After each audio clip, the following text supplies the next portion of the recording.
guys, LCG here, and I'm currently on the MineSaga server, and today I'm going to show you my little setup for my villager spawner, okay?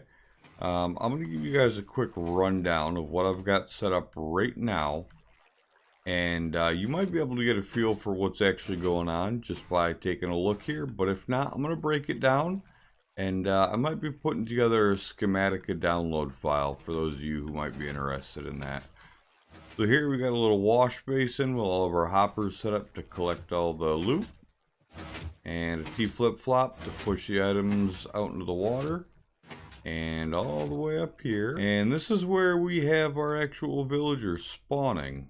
So you can see I've actually got somebody here. Gotta knock him off. I just use that, that account to harvest extra keys and keep my spawners active while I'm not on. But yeah, so this is our little catch basin for all the villagers, and we're gonna send them down, and that's where they die. Okay, so sit tight, and I'm gonna go ahead and explain all the basics of this farm and why I think it's a little bit more efficient than most of the ones that I've seen. Alright, so the first thing I want to show you is right here. I have all of my spawners split between 4 chunks. You can hold F3 and press G, and it will show you exactly where the chunks are. So I split them up between these prismarine and mossy cobblestone and grew them all the way up from there. Okay, they land on here, they wash down into a little 4x4. I'm sorry, 2x2, and they come down here, they wash down. Now, what I'm looking for here is by the time I end up putting all my spawners in, I'm looking to have just about 10,000 villagers per stack before they fall down. Now, I'm also intentionally washing them over into the next chunk over. Okay, so right here, I just crossed over. Boom, boom, boom, boom. Right there. And this is where they drop. Using signs to keep the water from flowing any further than it has to. And if I wanted to get them out of there a little bit faster, I think I could convert all this glass here to ice. I think they would wash down faster, but we're not going to worry about that. So they drop down this 1x1 tube, and whoop, they land right there. Okay, sometimes they'll land on the arm of the piston, sometimes they'll land on the iron block, but either way, if they drop anything, it's going to land right there. So, a couple of mechanics to be aware of here. If there are spawners in different chunks, right, like we had up there, then they will spawn a separate stack of villagers. That's why we're able to get 4 spawning at a time. Now, I have tier 3 hoppers over here. Okay, you can see them down there. And those are collecting any item that is dropped within this chunk. So as they splat, all of these hoppers are trying to pick those up at the same time. Unfortunately, there's too many of them spawning at one time, so that's why we're ending up with an excess. You can see right there all that lapis that's floating around. Yeah, that is what we're hoping to pick up through all these extra hoppers that it's washing over. Right now, by having 4 drop at a time, we're able to collect as much as possible. We could set one of these up top to control the flow of the villagers, but right now it's doing just fine. So what this is called a T flip-flop. You can see we got a comparator running into a repeater, 2 blocks of, two blocks with redstone dust on them, another repeater going the other direction, and oh yeah, going the other direction, and circulating back to the comparator, firing this piston at maximum delay, and this comparator is inverted.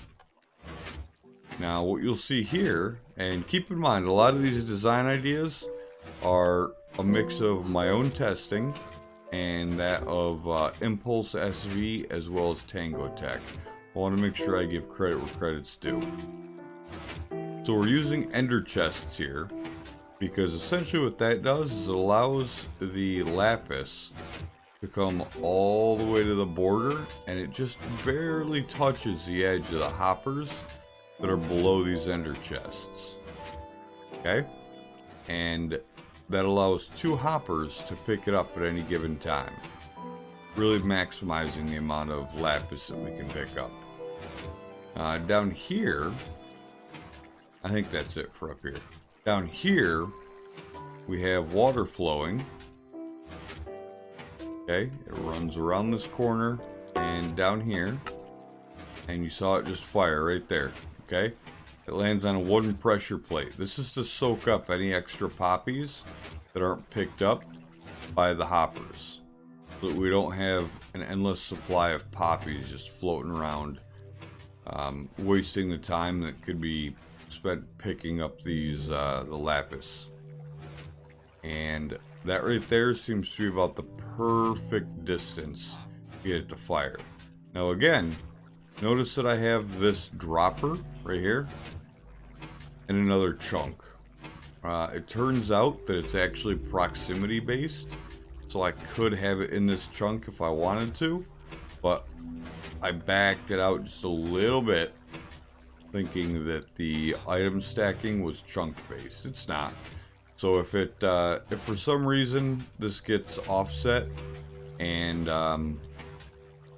you know, the dropper drops a poppy that stacks with the rest of them up here, we can just come back here, give that a quick flip, and it'll reset it. That's fine. That's a-okay. And that's pretty much the basics of this whole design.